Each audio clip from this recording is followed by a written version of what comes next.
This week I am pulling back the curtains on what has been a crazy, stressful, not getting shit done, ball-dropping week in the life of Michelle Cederberg, motivational speaker. Sometimes it's not all roses and sunshine in my world, and this week I'm choosing to be open about that because I suspect that these days many of you are feeling higher than normal levels of stress too. For me, I'm back to work with lots to do, as I know that all of you are. I've also begun promotion of my new book that launches for pre-order October 15th. I'm behind with various tasks with that and around the house. Oh my God, my house is a mess, and so is my desk, as you can see. Plus, COVID is creating unrest in all areas of life. And then this week, my puppy Isla got a case of puppy pink eye and a sore mouth that would suggest that she was beaten up by another dog on her very first day at freaking doggy daycare.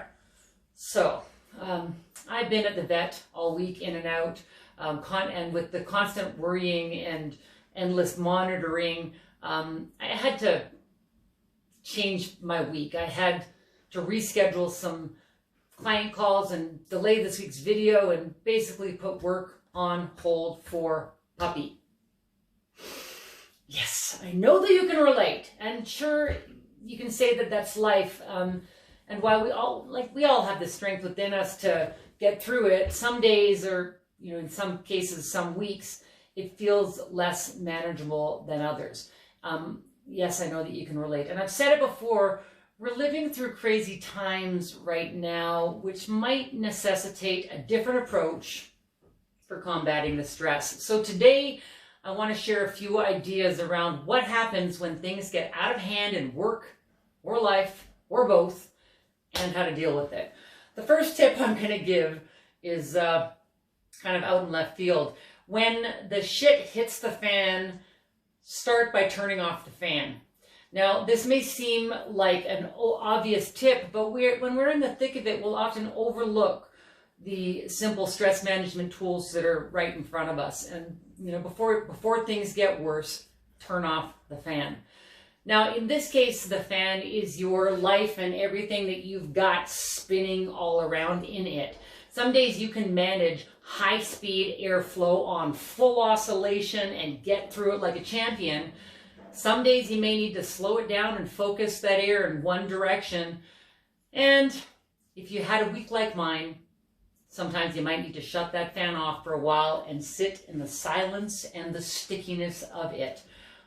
So when you do that, however, you've got to be prepared, because when you shut that fan of life off, all the shit that has been flying all around you, it's going to hit the ground. And that may feel uncomfortable at first or for a while, because if it's on the ground, it's not getting done.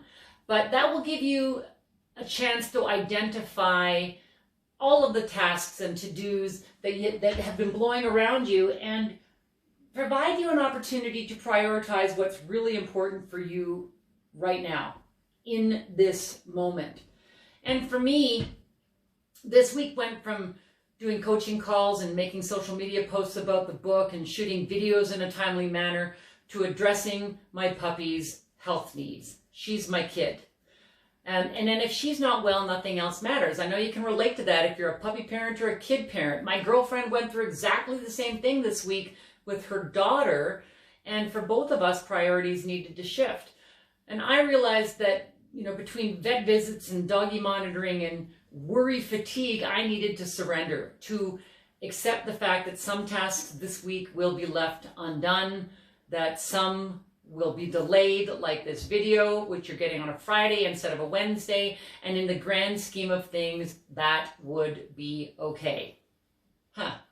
Now, originally I thought I would skip making a video altogether this week, because I'd have to do my hair and set up the studio and plan the script and make everything just right. And as you can see, nothing here is just right. I decided to shoot this video despite all of the chaos and get real with you all, in hopes that if you're going through anything similar, you might give yourself permission to pause, to look around at the messiness of it all and prioritize what is truly important for you right now. It's a great strategy even if life isn't blowing out of control. I mean, if there's anything that COVID, self-isolation, work from home, pivoting my business, getting a puppy has taught me, it's that there's a lot of stuff up in the air right now. I know that you're feeling it in some aspects of your life, and we don't know how long COVID will be around. We don't know if there will be a second wave, and if there is, how we'll navigate winter or kids in school or work or socializing. We don't know how the economy is going to fare through all of this, or how the US elections are going to turn out, and how all of that will affect our business and life in general. I'm not meaning to increase your stress, because what I want to do is remind you now would be a good time to pause and get clear about the things in your life you do have control over. The people and the pets in your life that matter most to you, your health, the work you do, and the self-care that you will need to really stay focused and strong no matter what comes down the line. So what could that look like for you?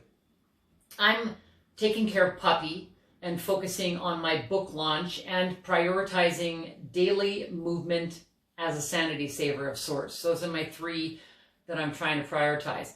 My house will have to stay messy a bit longer, or if anyone knows a good Calgary-based house cleaner, let me know. So, and about that book, The Success Energy Equation, How to Regain Focus, Recharge Your Life, and Really Get Shit Done, will be available for pre-order October 15th.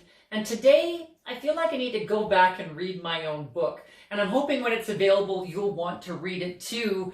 I'm pretty excited about bringing it to the world, because as it turns out, I finished writing it in January, but the things I wrote make it somewhat of an unofficial COVID survival guide. Plus, it's pretty fun and pretty informative. So I'll be sharing more about that through all my social channels in the weeks ahead. So if you haven't joined me on LinkedIn or Facebook or Instagram or Twitter, you can do that. Find the links below, or on my webpage at michellecederberg.com. And you will hear more about the book until its official release, October 27th. Couldn't be more excited, despite all the chaos and stress in my life right now. So I'm Michelle Cederberg, reminding you we've got one chance to do this life. I say dare to live it big, and when the proverbial shit hits the fan, as it will every now and then, don't be afraid to turn off that fan, pause, and prioritize. We've got this.